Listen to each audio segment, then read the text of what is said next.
I made the worst 4-star in the game viable.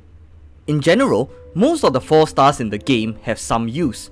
For example, Mika is a normal attack speed and physical damage buffer, while Thoma is a shielder and a burgeon activator. However, Xinyan, a character that many like, seemed to have zero use. She's supposedly a physical damage dealer, but neither a cryo nor electro user, which means that she cannot trigger superconduct alone. Her shield is also not that strong and is dependent on the number of enemies to be even stronger. Thoma literally outclasses her in every single way. However, what if I told you that Xinyan can actually be viable? Let me first explain Xinyan's kit. For her elemental skill, she will generate a shield, and this shield will have different effects depending on the number of enemies hit. Hitting 0 to 1 enemies will grant a normal pyro shield.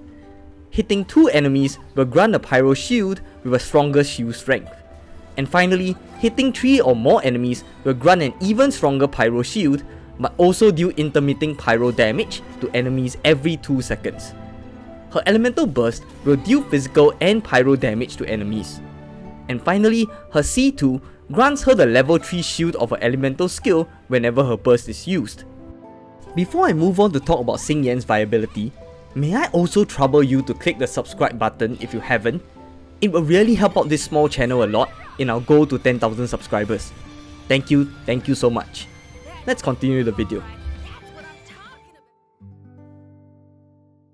So, how exactly can Xinyan be viable? Currently, if you want a character that provides a shield and is able to trigger pyro damage, Thoma is the only common viable option. But what if I'm using a character that doesn't use normal attacks, such as Ganyu? That is where Xinyan can come in. The team of Ganyu, Nahida, Kazuha, and Bennett, deemed the Burning and Melt team, is whereby Nahida applies Dendro, Bennett buffs damage and applies Pyro to trigger Burning, while Kazuha uses his burst to swirl to keep the Pyro in the field and the Burning going for Ganyu to use her charged attacks to trigger Melt. However, if you don't want to use Kazuha or you would like a shield for your characters, Xinyan can become the alternative to Kazuha. With Xinyan, when you have a C2, you can easily trigger the level 3 of a shield just by using her elemental burst. This level 3 shield lasts for 12 seconds and it can unleash a pyro attack normally every 2 seconds, as long as a shield does not get broken. This means that for 12 seconds, Xinyan can constantly apply pyro to Nahida's Seed of Skandha and keep up the burning reaction for Ganyu to constantly trigger Melt, making it a lot more reliable, or good if you don't have Kazuha.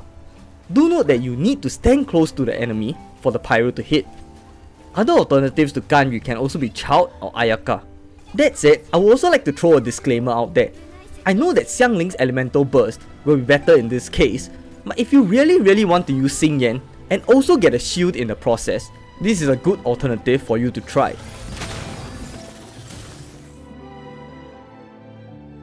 For Xinyan's build, I'm using the Favonia's Greatsword so that she can get the elemental burst up a lot faster. You can also use a defense Greatsword such as the White Blind if you want more defense for a shield. For artifacts, I use the Noblesse Oblige so that the team will get a 20% attack boost after Xinyan uses her elemental burst. And finally, I'm using all defense percentage artifacts for her Sands, Goblet, and Circlet to increase her shield strength overall. To conclude, I'm really quite surprised that Xinyan can actually be viable. Even I myself never expected that I could get her to work. I guess this just goes to show that all characters in Genshin can work, we just need to find their niche. With that, we've come to the end of today's video. Will you give Xinyan and this team a try? Do let me know down in the comments below. If you found the video helpful, or just enjoyed the video in general, do consider leaving a like, comment, or subscribe if you haven't, as I post regular Genshin Impact videos, and your subscription will really help out this small channel a lot to reach the goal of 10,000 subscribers. Come and join this wonderful family and watch the videos as they release. What's more, we also just created a new Charge Coin community Discord server where you can come relax, chat, get some Genshin or Honkai related help if needed. Do consider joining, the link is in the description below. Thank you and see you next time, bye bye!